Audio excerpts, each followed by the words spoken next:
Prezident İlham Əliyev video çəkib paylaşıb sizdən kömək istəsək də Ağdaş rayon icra hakim Firdevsi Məmmədov,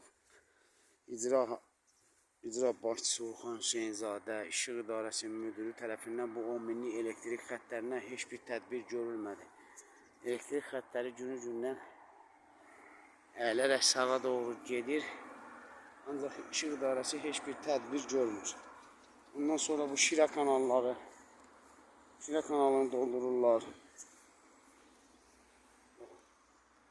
10 minlik elektrik xəttidir. Yolun o tayı ilə getdiyi halda keçirdikləri layihəni dəyişib. Buradan da gətiriblər bura ki, icra nümayəndəsi Firdevsi Məmmədov qardaşlarına obyekt düşür. Baxın, bax Şirə kanalını. Firdevsi Məmmədovun qardaşı Baba Məmmədov baxır. Baxın, dolduraraq 1 metrə saxlayıblar. Xahiş edilib bizə köməklik göstərin və tapşırıq verin icra başçısı Orxan Hüseynzadə, Firdevsi Məmmədov.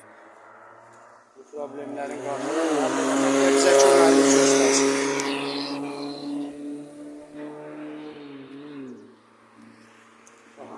Qardaşlarına bax, bu da obyektlər tikir, Firdevsi Məmmədov. Mübariz Məmmədovundur, o birisi Baba Məmmədovundur.